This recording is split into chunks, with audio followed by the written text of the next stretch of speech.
agree, Dirk. I agree with what you're saying.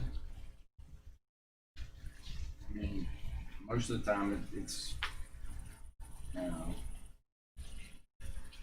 it's improving the changes.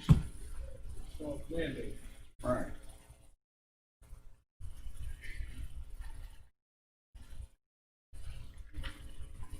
Okay, Linda, I'm gonna go ahead and unmute. I'll start. Let the record show at 6 o'clock, we'll call the meeting to order. Our representation from the homeowner association just showed up.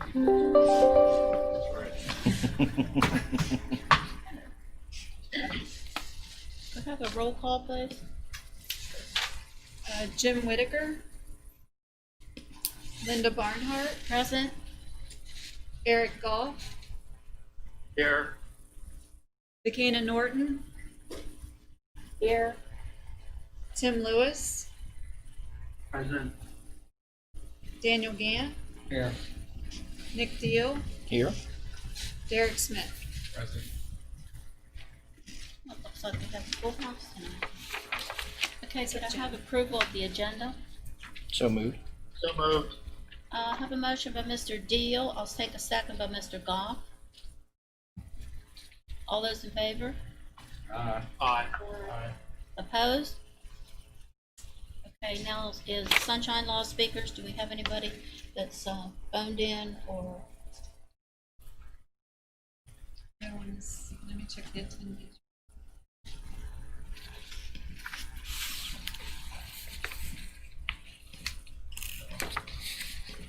If you could just ask in the phone again.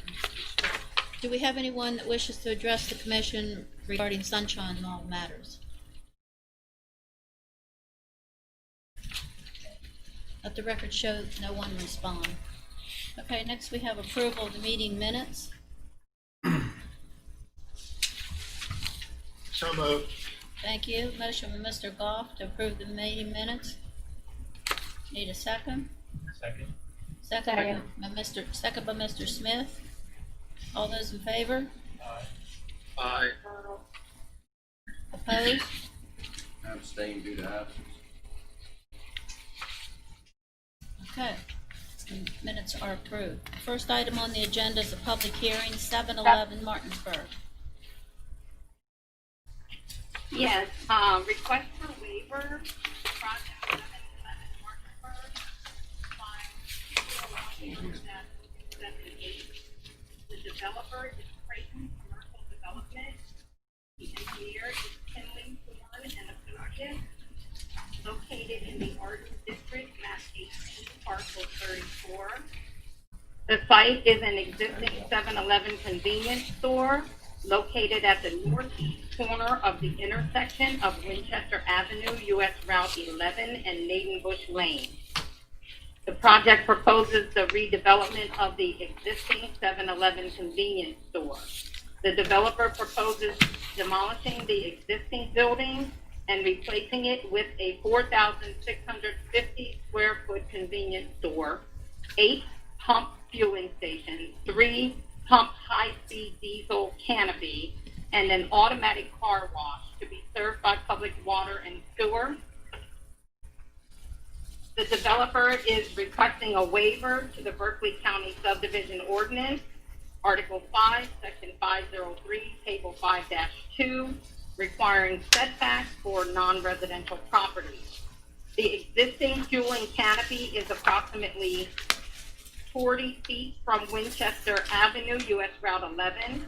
The required setback on Winchester Avenue, US Route 11 is 75 feet. And the developer is requesting a setback of 45 feet.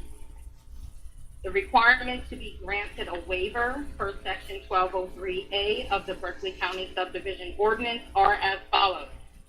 Section 1203A1, the conditions requiring the waiver are not the result of any self-directed or deliberate physical action taken by the applicant, which, had it not been taken, would have alleviated the need for the waiver request. The response is this site has existed for many years. The waiver request is not the result of any self-directed or deliberate physical action taken by the applicant. The applicant is providing upgrades to the current site. Section 1203A2, the waiver will not be contrary to the public interest, health, safety, and welfare given the evidence presented. The developer's response, the redevelopment of the existing 7-Eleven is an improvement for the public in terms of traffic safety. Section 1203A3, consistency and fairness in applying the ordinance shall not be jeopardized or compromised. A waiver to Article 5, Section 503, Table 5-2, requiring setbacks for non-residential properties was recently approved at the April 15, 2019 Planning Commission meeting. It was also for the replacement of an existing 7-Eleven fueling canopy. The county engineer, Dirk Stansberry, recommends approval of the waiver request to Article 5, Section 503, Table 5-2 of the Berkeley County Subdivision Ordinance, but would like the developer to have a minimum setback of 45 feet from the right-of-way, not the property line. Planning staff confers with engineering staff and recommends approval of the waiver request to Article 5, Section 503, Table 5-2 of the Berkeley County Subdivision Ordinance, requiring a 75-foot setback from Winchester Avenue, US Route 11, and allowing a 45-foot setback along Winchester Avenue, US Route 11. Thank you. Do we have anyone to represent the project this evening? Yes, this is Jeremy Yee with Kimley Home. Okay. Hi, good evening, ladies and gentlemen. Yeah, thank you very much for having us here this evening. I just want to be ready for any questions you might have. We are excited to have the opportunity to redevelop the property and as described, and looking forward to work with the county on this project. Okay. This is a public hearing. If you have questions or comments regarding the project, please come forward, state your name, and any questions or comments you might have.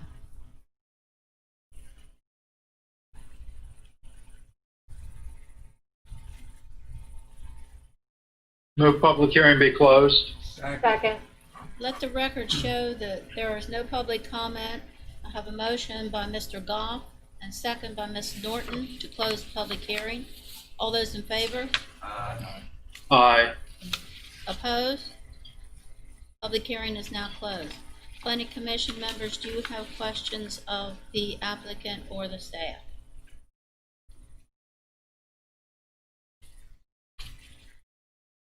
And I'll make a motion to accept staff recommendation and grant the waiver to section 1203A.1, 1203A.2, 1203A.3.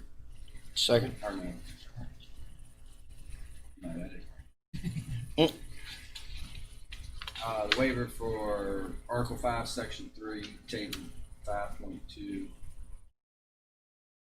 Section 503. Know what I said? No, you said that.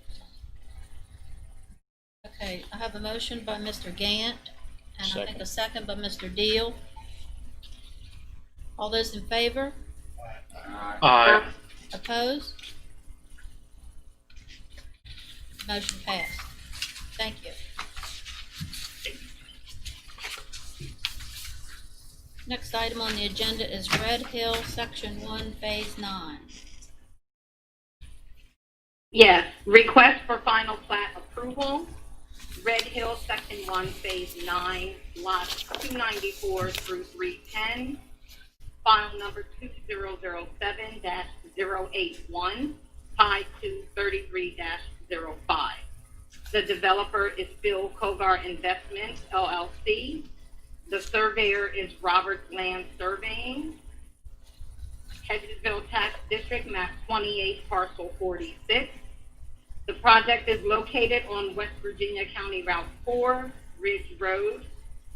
The final plat proposes the development of 17 single-family lots on approximately 4 acres to be served by public water and sewer.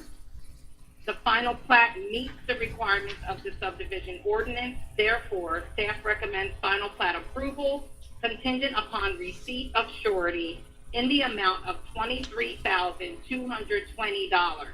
Plat to be released upon receipt of surety. Thank you. Who do we have present to represent the project? Good evening, Mike Roberts, represent the project. This is a public hearing. Questions or comments can be had at this time. We have no people online to make comments. No one. Move public hearing be closed. Second. Motion by Mr. Goff to close public hearing, second by Mr. Gant. All those in favor? Aye. Aye. Opposed? Public hearing is now closed. Planning Commission members, do you have questions of Mr. Roberts or the staff?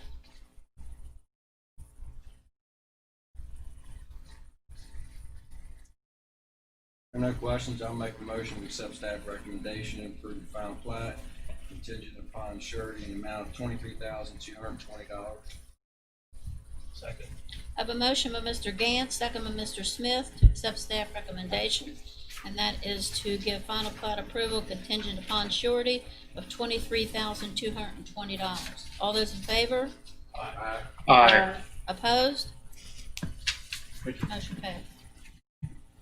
Next item on the agenda is overlook at Riverside. Yes, request for final plat approval, overlook at Riverside PUD, Phase 3, lots 21 through 23, 113 through 116, 194 through 213, and 230 through 243. File number 2008-166, tied to 70-05. The developer is Ross Family Limited Partnership. The engineer is Frederick Seibert and Associates. Falling Waters, map 7, parcel 160.3. This project is located at the end of Corporate Drive along the east side of Williamsport Pike, US Route 11, approximately 500 feet south of the intersection with Interstate 81. The project proposes 41, 7 detached and 34 attached single-family lots on approximately 4.49 acres to be served by public water and sewer. The final plat meets the requirements of the subdivision ordinance. Therefore, staff recommends final plat approval contingent upon receipt of surety in the amount of $477,000. Plat to be released upon receipt of surety. Thank you. Do we have anyone to represent the project? Yes, this is Trevor Frederick, FSA. Thank you. This is a public hearing. If you have questions or comments, now's your opportunity. Please come forward, state your name, your address, and any comments you might have regarding the project.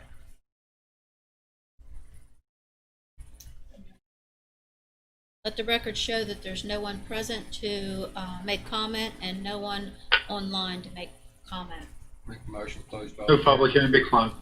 Okay, I have a motion by Mr. Gant, second by Mr. Goff to close public hearing. All those in favor? Aye. Opposed? Aye. Planning Commission members, do you have questions of Mr. Frederick or of the staff? Or not, I'll make the motion to accept staff recommendation and grant the final plat approval contingent upon receipt and surety of $477,000. Second. I have a motion by Mr. Gant, second by Mr. Smith to accept staff recommendation and to approve the final plat contingent upon surety in the amount of $477,000. All those in favor? Aye. Opposed? Opposed? Motion passed. Next item on the agenda is Cardinal Point. Yes, request for final plat approval, Cardinal Point, Section 1, Phase 3, lots 342 through 357, and 408 through 419.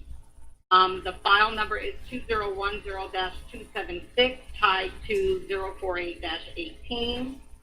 The developer is Panhandle Homes. The engineer is Fox and Associates. Falling Waters District, map 9, parcel 11.6.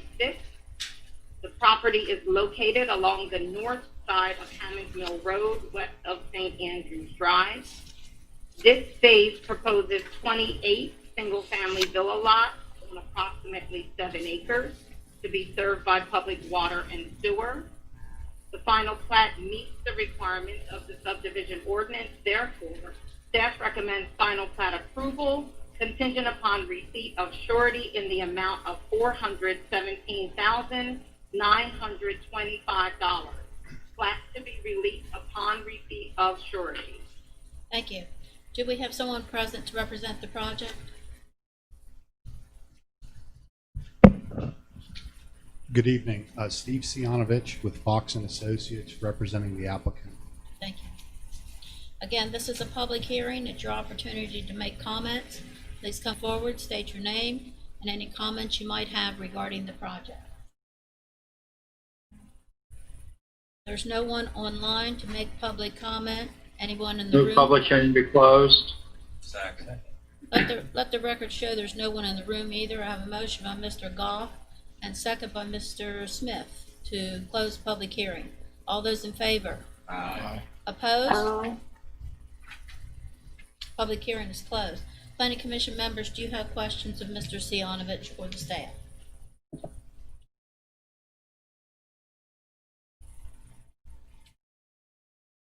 If there's no questions, can I have a motion? All right, motion that we accept staff recommendation for final plat approval contingent upon receipt of surety in the amount of $417,925. Second. I have a motion by Mr. Smith, second by Mr. Gant, to accept staff recommendation and to grant final plat approval contingent upon receipt of surety in the amount of $417,925 and no pennies. All those in favor? Aye. Thank you. Motion passed. Thank you. Next item on the agenda is Stonecrest, PUD. Yes, request for final plat approval, Stonecrest PUD, Phase 4, lots 237 through 260, file number 22-15, developer Straight Arrow LLC, engineer Fox and Associates. It's in the Hedgesville Tax District, map 28, parcel 17, 17.1, 17.2, and 17.4. The property is located on the west side of West Virginia Route 9, Hedgesville Road, within the Stonecrest subdivision on the east side of Cerritos Trail and south of Dunkin' Donuts. The project proposed 24 townhomes on approximately 3.65 acres to be served by public water and sewer. The final plat meets the requirements of the subdivision ordinance. Therefore, staff recommends final plat approval contingent upon receipt of surety in the amount of $332,532. Plat to be released upon receipt of surety. Okay, do we have anyone to represent the project? Steve Sianovich with Fox and Associates representing the applicant. Thank you. This is a public hearing. Your opportunity to make your comments known. Is there anyone online? Make the motion. Move public hearing be closed. Okay, I have a motion by Mr. Gant to close public hearing, second by Mr. Goff. All those in favor? Aye. Opposed? Thank you. The public hearing is now closed. Planning Commission members, do you have questions of Mr. Sianovich or the staff? Is aware of the amount of surety. I have zero in mind, but We had a was- revised yeah, there was staff a- report that went out the next day. I just Want to make sure he was aware of it. Thank you. I had 332, 532, is that accurate? That's Yep. what she just read, yeah. Thank you. No pennies. No pennies. I'll make the motion, we accept staff recommendation, grant the final plat approval, contingent upon receipt of surety in the amount of $332,532. Second that. I have a motion by Mr. Gantz, second by Mr. Deal, to approve staff recommendation and the final plat, upon receipt of surety of $332,532. All those in favor? Opposed? Opposed? You got it. Thank you. Monique, how's your voice holding up? It's holding up just fine. We got a lot of reading to do tonight. Okay, the next item on the Yes, ma'am. agenda, next item on the agenda is preliminary final plat approval, E-Payne lots. Yes, request for preliminary final plat approval. Project is E-Payne Lot E1. The file number is 2010-264. The developer is Eleanor E. Payne. The surveyor is Gregory Yevernetsky. It's in the Falling Waters Tax District, map 9, parcel 14.1. This project is located on the south side of Kuntstown Road, a quarter of a mile east of Route 1, Kitchen Orchards Road. The project proposes the creation of one 2.2 acre parcel and one 63.76 acre residue to be served by private well and septic. The county engineer, Dirk Stansberry, issued a letter of approval on November 3rd, 2020, stating a review of the above-mentioned project has been completed and was found to be in compliance with the subdivision ordinance. The project is found to be complete in compliance with the 2009 Berkeley County subdivision regulations, and therefore, staff recommends approval of the preliminary final plat. Thank you. Do we have anyone to represent the project? Greg is on. Greg Gabernetsky by Zoom, if you can hear me. We can hear you loud and clear. Thank you. It's good to hear from you. Good to hear from you. Planning Commission members, do you have questions of Mr. Yavernitsky or of the staff?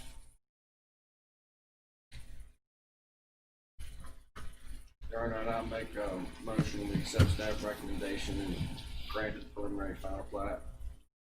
I have a motion by Mr. Gantz, second by Mr. Smith, to accept staff recommendation and to grant the preliminary final plat for the E. Payne Lot E1. All those in favor? Opposed? Aye. Thank you. Motion. Thank you very much. You're welcome. Next item on the agenda is Dominion Springs. Yes, request for preliminary final plat approval, Dominion Springs, file 2007-045. The developer, Dominion Springs Farm LLC, surveyor, Roberts Land Surveying, Garrettstown Tax District, map 40, parcel 9. It is located on the east side of West Virginia Secondary Route 51/2, Dominion Road, 1.3 miles south of intersection on West Virginia Secondary Route 51/2 and West Virginia Secondary Route 51/10, Range Drive. The project proposes the creation of one 75-acre parcel to be served by private well and sewer, and one 121.13 acre residue currently served by private well and existing septic. The county engineer, Dirk Stansberry, issued a letter of approval on October 16, 2020, stating a review of the above-mentioned project had been completed and was found to be in compliance with the subdivision ordinance. The project is found to be complete in compliance with the 2009 Berkeley County subdivision regulations, and therefore staff recommends approval of the preliminary final. Do we have anyone to represent the project? Yes, Mike Roberts, president of the project. Thank you. Planning Commission members, do you have questions of Mr. Roberts or of the staff? And Sure. slight correction. The 75-acre parcel contains existing home, well, and septic. The parcel, we exercise the exemptions from the Berkeley County Health Department for well and septic on the road. It's farm maybe. Just to make sure there wasn't two lots being approved on septic. So the 75 acres that exist. Correct, existing home, existing well and septic. Not the 121, not the 121. Not the 121 now. It is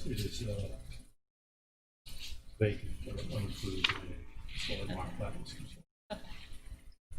Planning Commission members, did you hear that?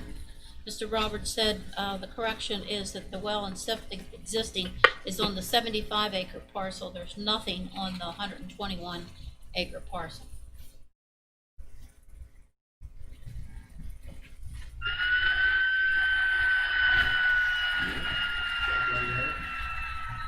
Is that a margarita? I was gonna say something, make a margarita. Who's cooking dinner out there? I won't tell. I know who, but I won't. It must be Mr. Lewis. He's the one that's laughing. How about a motion? I'll make the motion to accept staff recommendation, grant the preliminary final plat.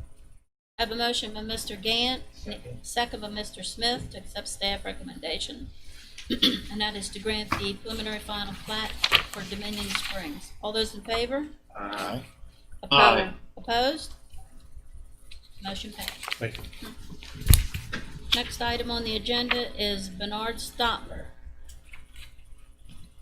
Yes, request for preliminary final plat approval, project Bernard Stotler, file 2009-247.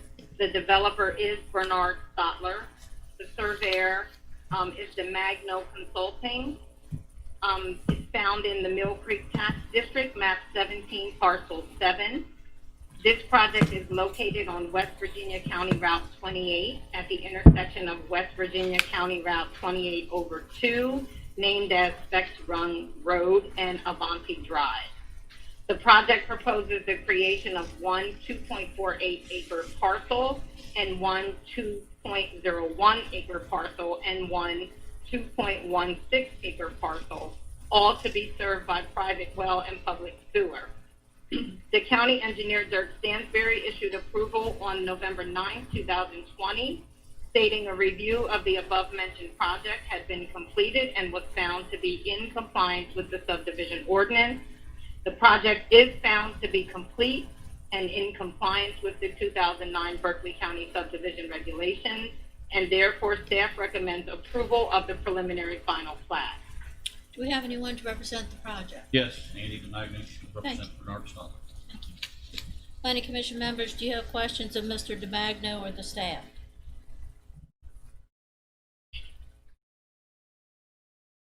There are none, I'll make the motion to accept staff recommendation, grant the preliminary final plat.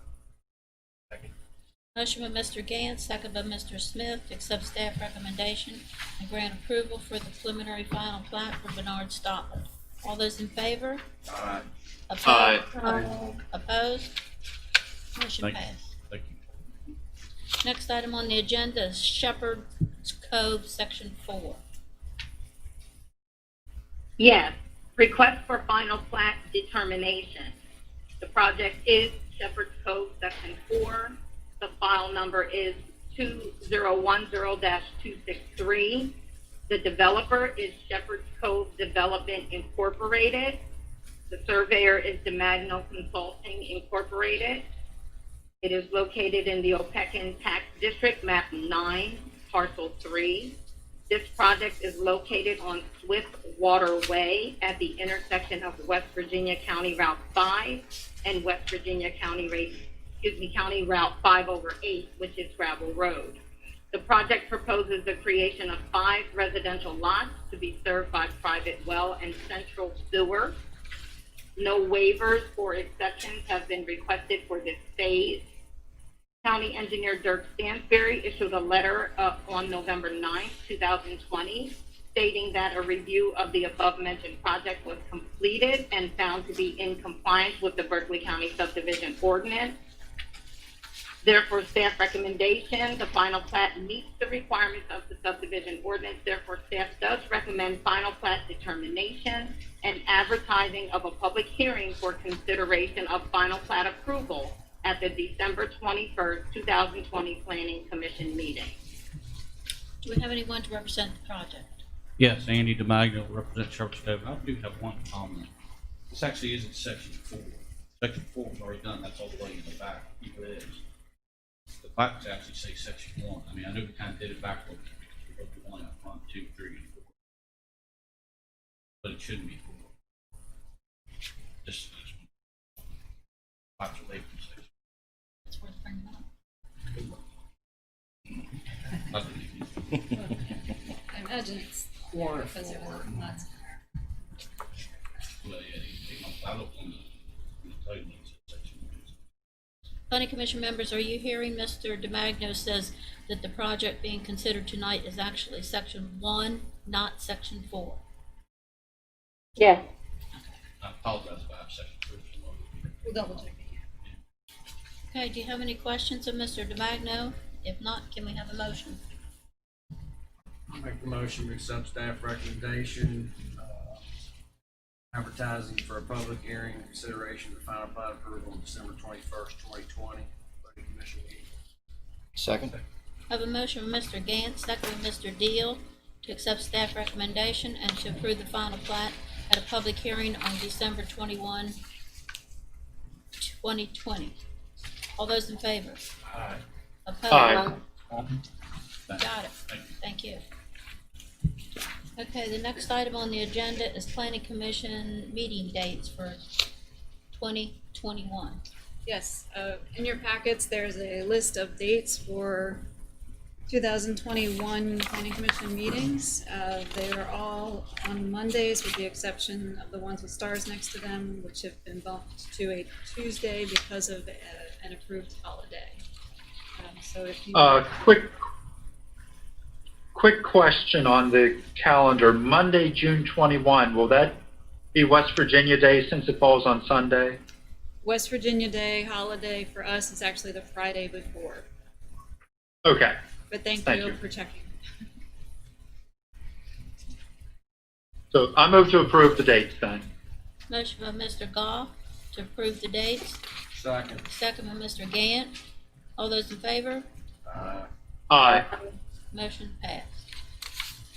Okay, next item on the agenda is Lima and One Stop update. Yes, just wanted to give an update on the Llama software and the One Stop. I did a presentation to council on Thursday along with Brian Ross just to share the status of how things are going. And I didn't want to bog down our electronic file for this planning commission packet, so I'll just send you the same thing that I shared with them. It's just some visual screenshots that show examples of what the system looks like internally and then what it looks like when people are logging in. And then if you have any questions on it, you can feel free to ask, but I'll share that with you in a separate email tomorrow. And then the last item, Dirk has some things he wanted to share. Also within your packet after the planning commission dates, I included the one page from our subdivision ordinance that references plan changes. And letter E, number 1, is where he's bringing up his items tonight because there's a part of that that says a change in stormwater management areas. So our plan change criteria currently within the ordinance is only letter E. So Okay. it's not named or mentioned anywhere else in the ordinance. So that's why Dirk's going to see it. Okay, you got it. Good evening. Good evening. I'm glad both representatives Magno and Fox, because recently both of them have been getting the same thing. And it's been reoccurring pretty much since I've been here, because 2016 brought in a new ordinance. And it mandated that certain areas be become in compliance if they are additions, even if they were approved before, if they are, I think that Andy's doctor's office is the best example. An approved extension to that doctor's office, and to come in compliance with MS4, it requires some extra storm. And I think that's where it kind of varies away from what's being talked here. We are not really changing the stormwater management area. It's remaining identical to the way it was designed and approved and built. What we're asking for is when there's an augmentation to that, in this case, the simplest ones, these are actually in the conveyance, not even in the pond itself. It will happen before, and in most cases that is the case. So this one was mandated thing, and two, there are existing stormwater structures functioning and approved under earlier ordinances. So we're not altering that, we're augmenting. And I think after doing that, I don't know that it really is something we don't have defined. Not that it falls into one category, because again, this was dropped on everybody's shoulders in 2016 before something was even considered how this would be occur back in 2009, back before that.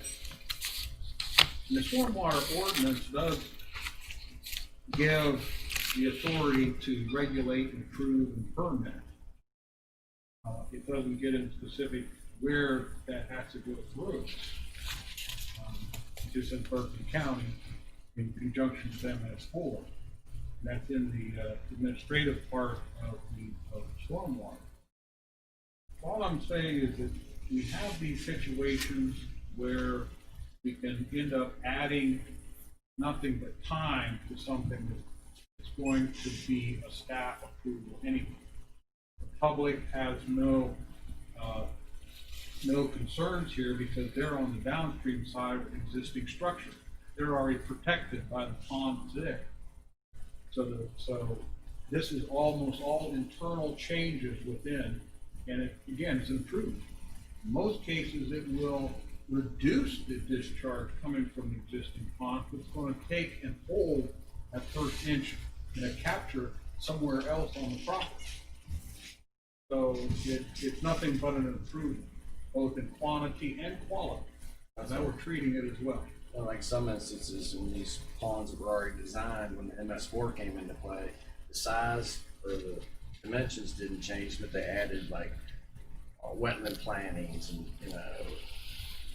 grass swales and stuff like that for water quality. So I agree that a lot of this stuff, most of the public wouldn't even understand anyhow, because I don't, and I put stuff in all the time.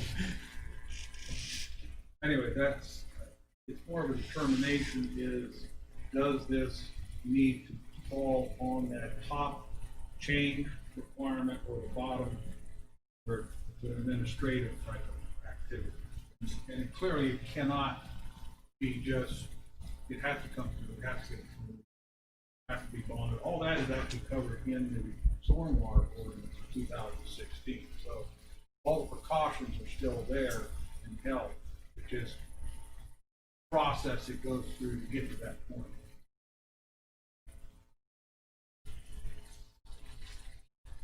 I mean, I'm in agreement with everything you're saying.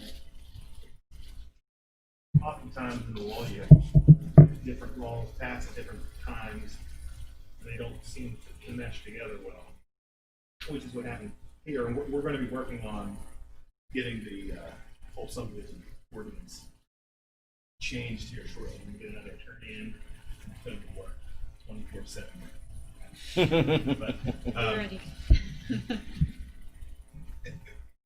when I look at this at first, I just think, well, it's obviously not contemplated, and it falls more in line with an administrative plan change, which includes things like decreases in impervious surfaces, which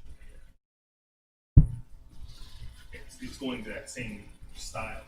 And this is something, when it's MS4 mandated, it's not anything that we do have any control over. Right. It's just adding a step in the process for no real reason at all. So I think if you can agree that it's an administrative plan change at this point, absent somebody coming and suing and saying, no, it's not, move forward in that way until the new ordinance comes in, or we can go through the process of amending the current subdivision ordinance, which would have to, there'd have to be language formed here and sent up to council, and a public hearing on that, and then they pass it.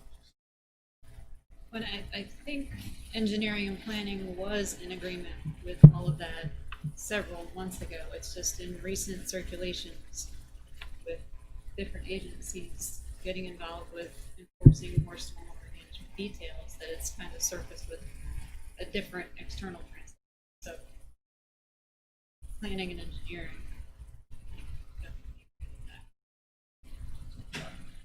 Yeah, I mean, I would certainly support But that, it's but when- so what's the process? What process do we need to go through that's gonna be the simplest and most concise way to address this right now then?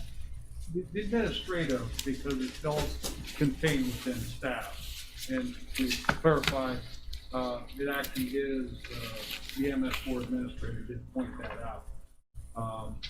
He also agrees that it shouldn't be.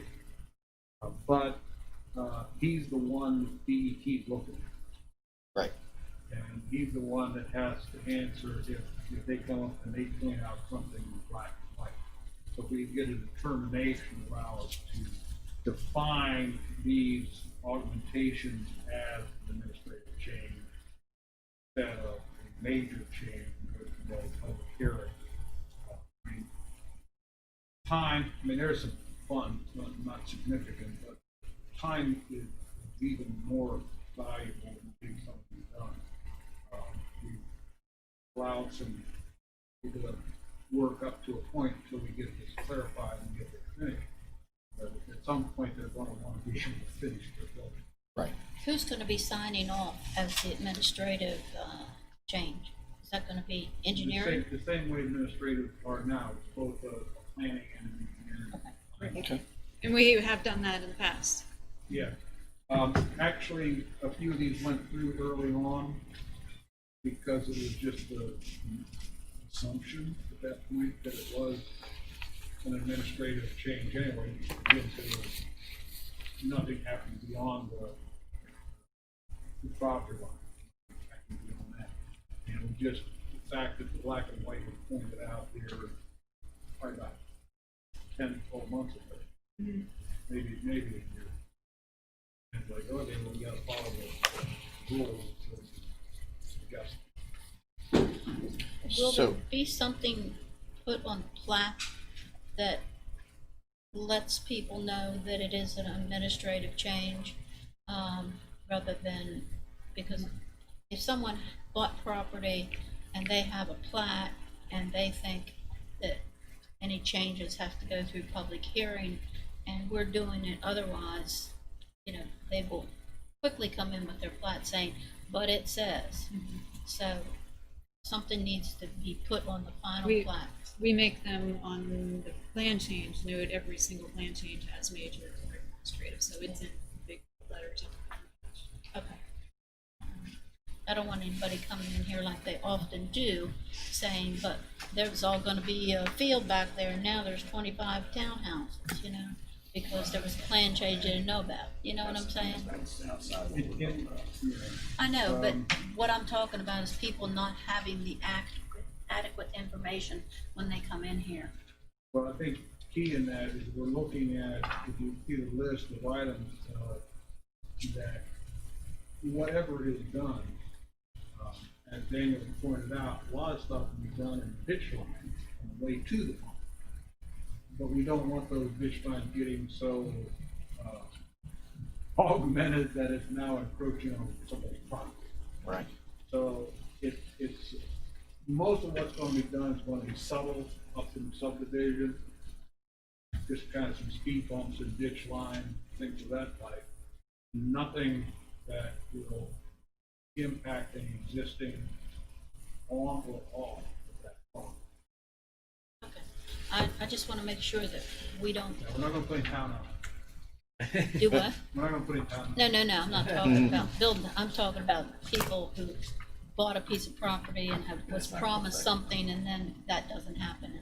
You don't want that with this stormwater. But again, these things are so subtle, they won't even notice. Well, you hope not. No, yeah, that's, again, how we're gonna do it. Okay. So, Do you need a motion then for that? So, neither of you think you would soon stop this? No, but there was a question I have.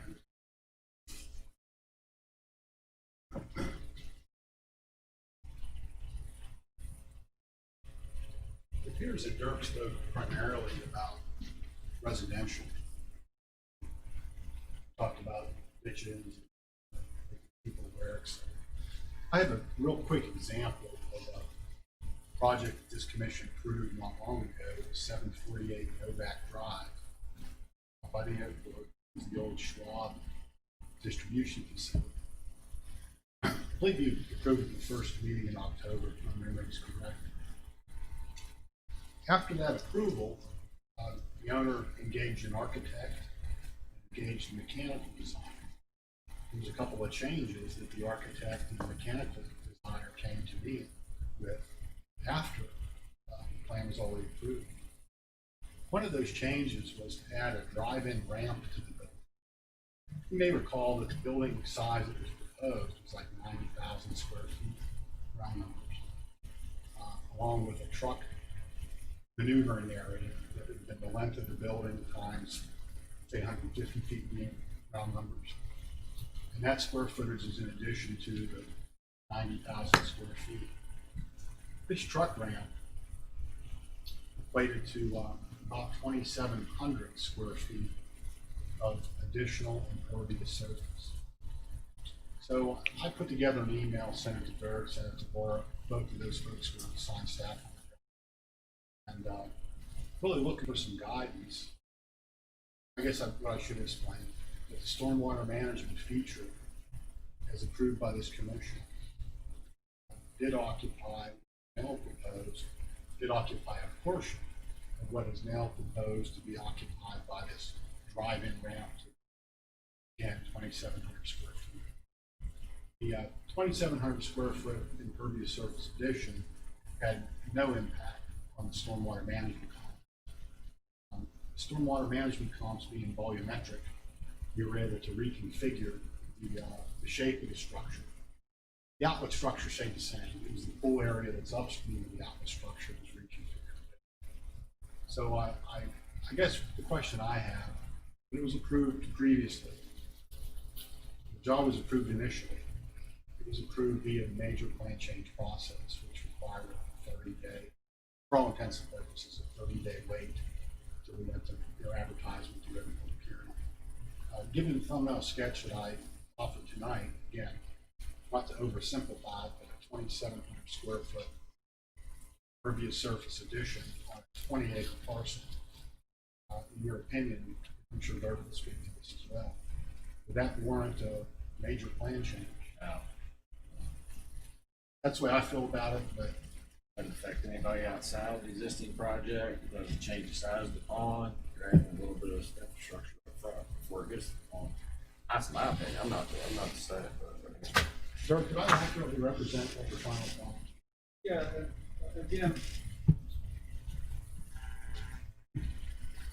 I'd like that. Nick, No. Nick can support this one, because it is the airport's stormwater facility that is the regional proceeding.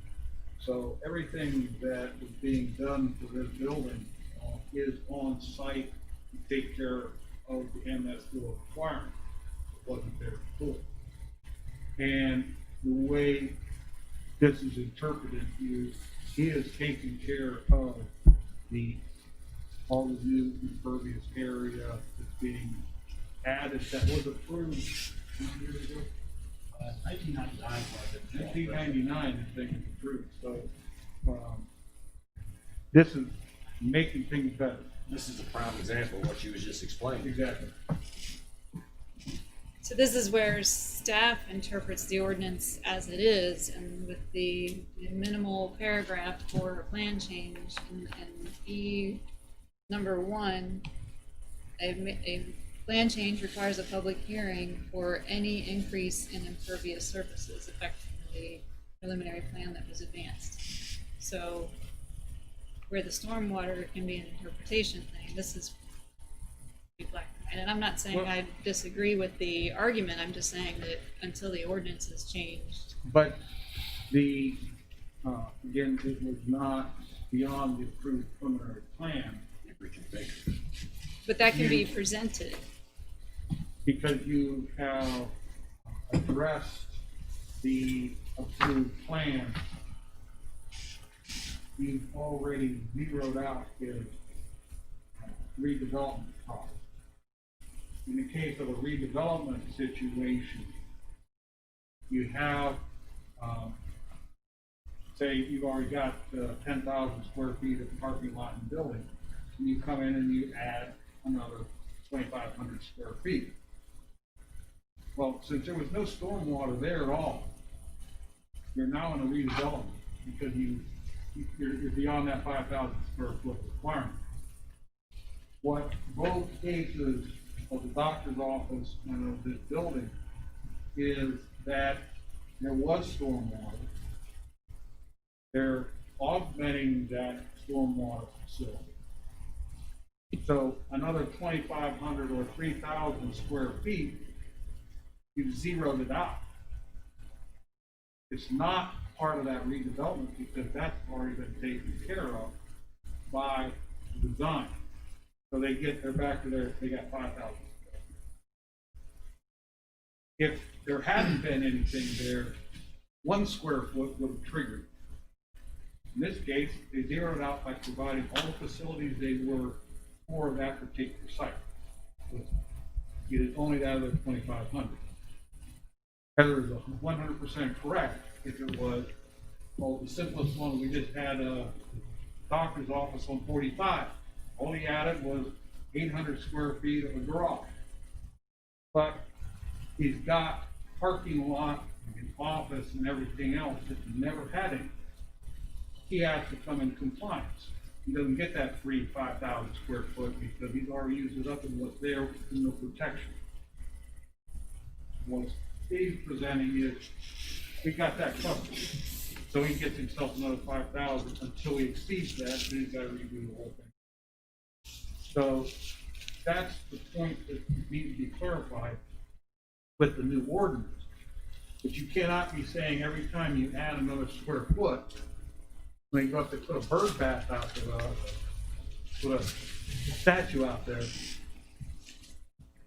that's adding a square foot. You've got to come in and do some stormwater management. No, that's why you got your 5,000 play, but it has to be based upon what is working and functioning, what you got covered.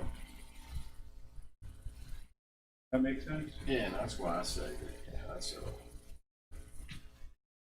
procedural, and that can be handled with staff.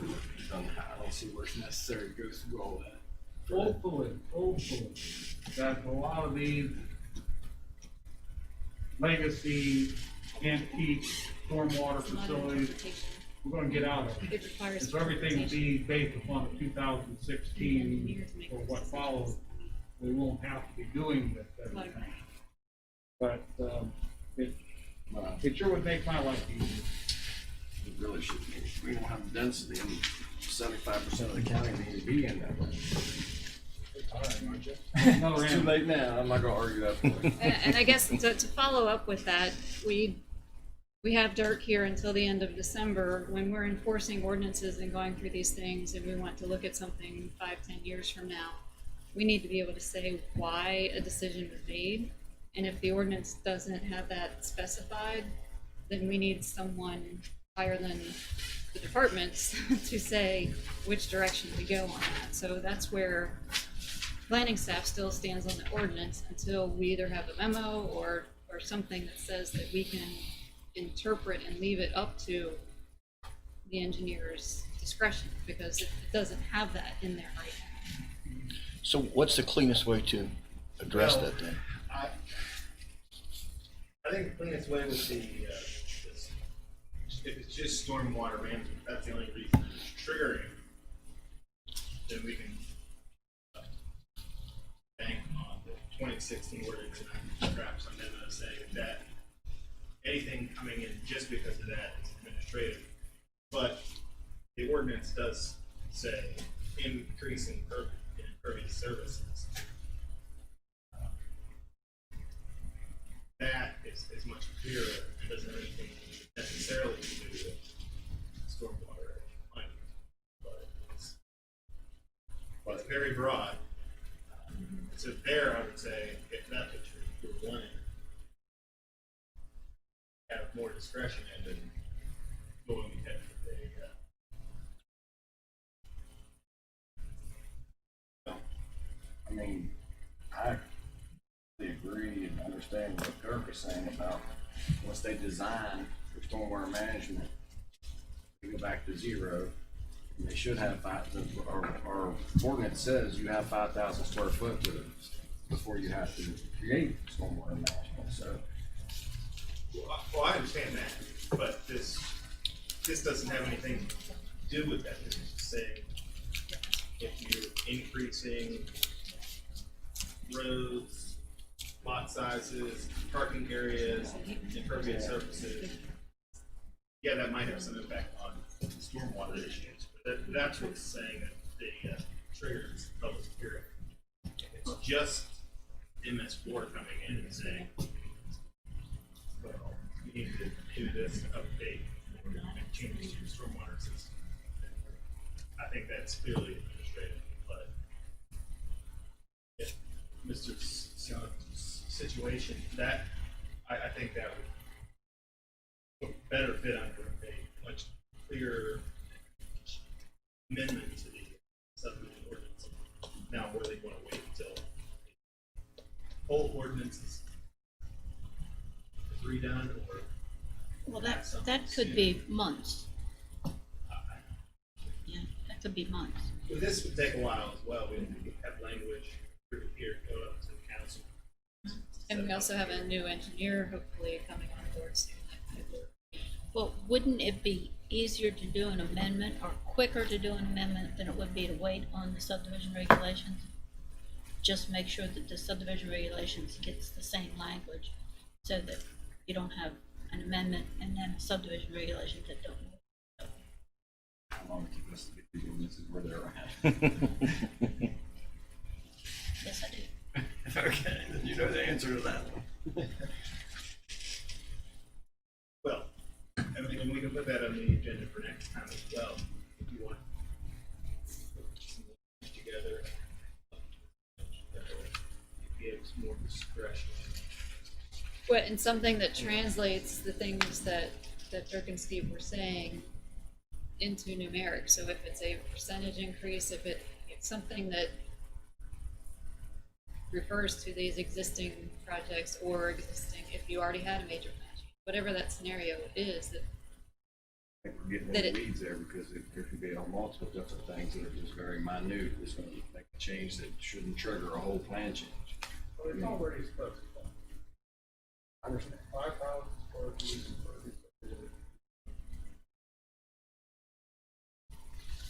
Dirk, can you come back up to the microphone because we can't hear you at home? Can we do this? What you handed out this evening to us, can we see that the rest of the planning commission members get this email to them tomorrow? And then let's put it on the agenda and perhaps Anthony will have some language, if the three of you get together and then we can talk about it and everybody be on the same page. How's that? Yeah, I don't think we should move into being identifying that it's already specified what it is. Where it just needs a little more guidance to when it that trigger is tripped. Well, But we shouldn't be changing the numbers. The numbers are there and they're pretty much standard in Maryland and Virginia and Delaware and Pennsylvania. They seem to be pretty standard. So we can't be messing with that. But Anthony can probably do some sort of dialogue that will help us make the change efficient so that the staff is protected whenever they run into the situation. Yes, Anthony? Yeah, we'll sit down and try to figure out some language. So let's put this on the agenda for the next time. And And Dirk, if you email that to me, I can share it with the board. And if you don't get it done by next planning commission meeting, let's try and get it done by the one after that. I didn't hire him, I can't fire him. I know you're trying.